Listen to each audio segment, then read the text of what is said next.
Hello dear students, आप सोच रहे होंगे कि बहुत दिनों से मैडम ने वीडियो नहीं भेजी तो शायद मैडम वीडियो बनाना छोड़ गई है। तो ऐसी कोई बात नहीं है, क्योंकि पहले ना क्या होता था कि हैंड राइटिंग से मैं खुद बनाती थी। हर रोज़ आपको एक सेशन भेज देती थी, उसके बाद उसकी वीडियो भेज देती थी। तो कई सब्जेक्ट का काम हो जाता है, आपके ऊपर एक्स्ट्रा बर्डन ना पड़े। तो इसलिए मैं काम को ना थोड़ा शॉर्ट करके देने लगी। और जब तक सेशन कंप्लीट नहीं होगा तो तब तक आपको वीडियो भी नहीं मिलेगी। सेशन जैसे ही हमारा सेशन कंप्लीट होता है तो सेशन कंप्लीट होने के बाद आपको वीडियो मिलेगी, ताकि आप जो नोट्स आपने बनाए हैं उनमें से आप देखकर उनके वर्ड मीनिंग भी लिख सको और उनको अच्छे से समझ भी सको। तो डियर स्टूडेंट्स, जो हमारा यूनिट 3 का जो फर्स्ट लेसन है जो आज कंप्लीट हुआ है, तो उसके आप समझ लीजिए कि role of general duty assistant during the admission of patient. तो हमारी यूनिट थी कि जीडी के क्या क्या रोल होते हैं पेशेंट के एडमिशन से लेकर और डिस्चार्ज तक। तो पेशेंट का एडमिशन क्या होता है कि जब कोई भी पेशेंट आता है और उसको हॉस्पिटल में दाखिल करना होता है तो उसको पेशेंट एडमिशन बोलते हैं। और इस सेशन के अंदर you will learn about the procedure followed in A hospital from the time of admission till discharge. तो इस लेसन में आज हम पढ़ेंगे कि हॉस्पिटल में कौन से प्रोसीजर हैं जो फॉलो किए जाते हैं पेशेंट के एडमिशन से लेकर डिस्चार्ज होने तक, यानी कि उसके एडमिट होने से लेकर उसकी छुट्टी मिलने तक जितने भी प्रोसीजर हॉस्पिटल में फॉलो किए जाते हैं उन सब के बारे में आज हम रीड करने जा रहे हैं। तो नेक्स्ट है हमारा कि the G D helps in managing the front office. जो जी डी है वो फ्रंट ऑफिस को मैनेज करता है। हैंडलिंग एमरजेंसी सर्विसेज, जो एमरजेंसी सर्विसेज होती हैं उनको हैंडल करता है। मेंटेनिंग हाइजीन, अपनी स्वच्छता को जो है मेंटेन रखता है।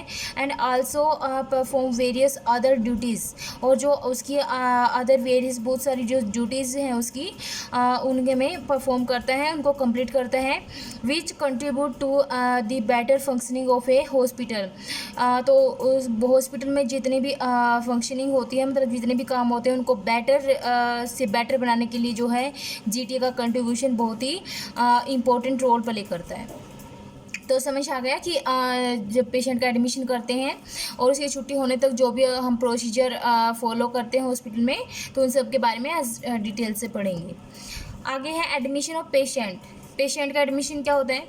Admission of a patient means arranging A stay in hospital for observation, investigation and treatment. यानी कि पेशेंट का एडमिशन किसको बोलते हैं? एडमिशन ऑफ ए पेशेंट, जब एक पेशेंट का एडमिशन मतलब कि अरेंजिंग करना। जब वो स्टे मीन्स होता है रहना इन द हॉस्पिटल। जब कोई भी पेशेंट हॉस्पिटल में रहता है तो उसके लिए जो भी अरेंजमेंट करते हैं हम, जो भी उसकी ऑब्जर्वेशन करते हैं, जो भी उसकी जांच करते हैं और जो भी उसका इलाज करते हैं, ट्रीटमेंट ऑफ दी डिजीज़, यानी कि जो भी उसकी डिजीज़ का हम ट्रीटमेंट कर रहे हैं, तो वो सब चीज़ें पेशेंट के एडमिशन के दौरान हमें जो है अरेंज करनी होती है।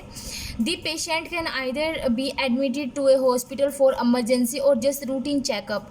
तो जो हॉस्पिटल में पेशेंट है ना वो दो टाइप से आता है, ठीक है। टू टाइप से आता है। एक तो होता है मतलब एमरजेंसी में आता है, ठीक है। एक होता है रूटीन चेकअप। तो एमरजेंसी वाला कौन सा होता है? Emergency admission means that the patient is admitted in acute conditions, ठीक है। मतलब एकदम से उसको कोई भी कंडीशन राइज हो जाए, लाइक रिक्वायरिंग इमीडिएट ट्रीटमेंट, कोई भी जो है एमरजेंसी कंडीशन जो है राइज हो जाती है और उसको क्या होती है, रिक्वायरिंग होती है इमीडिएट ट्रीटमेंट की। उसको इमीडिएट ट्रीटमेंट की ज़रूरत होती है, नीड होती है। पेशेंट विद हार्ट अटैक, यानी कि एमरजेंसी कंडीशन में कौन कौन से आते हैं? एक तो हार्ट अटैक वाला पेशेंट आता है, सेकंड एक्सीडेंट वाला पेशेंट आता है, और थर्ड है एक्यूट अपेंडिसाइटिस, यानी कि अगर उसको पथरी का दर्द देखा होगा आपने कि बहुत ही तेज़ हो जाता है और पेट में दर्द होने लगता है बहुत ज़ोर से। और पॉइजनिंग, यानी कि अगर किसी ने जहर निकल रखा है। लेबर पेन, यानी कि अगर किसी भी लेडीज़ की डिलीवरी वगैरह हो रखी है, होने को है। और डायरिया, यानी कि बहुत ही ज़्यादा लूज मोशन हो रखे हैं उसको, यानी कि पेचिस जिसको बोलते हैं। और डिसेंट्री, इनकी जैसे हम टॉयलेट के थ्रू है ना, क्या आ रहा है कि बिल्कुल लिक्विड चल रहा है, ठीक है। अगर पानी भी पिएंगे तो पानी भी यूं का यूं जो है वो आउट होएगा। हाइपर पायरेक्शिया, पायरेक्शिया मीन्स होता है फीवर, ये ध्यान रखना। पायरेक्शिया किसको बोलते हैं? फीवर को। एक होता है हाइपोबर्ड होता है, एक होता है हाइपर। हाइपो मीन्स होता है कम, हाइपर मीन्स होता है ज़्यादा। और आप इन सबको भी लिख लीजिए। अपेंडिसाइटिस यानी कि पथरी को बोलते हैं। पॉइजनिंग, जिसने जहर निगल रखा हो। हार्ट अटैक आ गया हो, एक्सीडेंटल केसेस हो, या लेबर पेन, ठीक है, डिलीवरी होने वाली है, इनकी बच्चा पैदा होने वाला है। डायरिया, लूज मोशन हो रखे हैं। और डिसेंट्री मतलब लूज मोशन जब बहुत ही ज़्यादा बढ़ जाते हैं उसको डिसेंट्री बोलते हैं। हाइपर पायरेक्शिया जिसको बहुत ज़्यादा फीवर है। और हेमेटोमेसिस यानी कि कोई भी छाले पड़े हुए हैं, ठीक है। और डिस्निया इनकी सांस लेने में दिक्कत आ रही है। और शोक इनकी घात लगा हुआ है, जैसे कि बहुत ज़्यादा ब्लड लॉस हो जाने पर पेशेंट बेहोश हो जाता है, एक्सेट्रा। तो ये हमारी इमरजेंसी कंडीशन के अंदर आती हैं।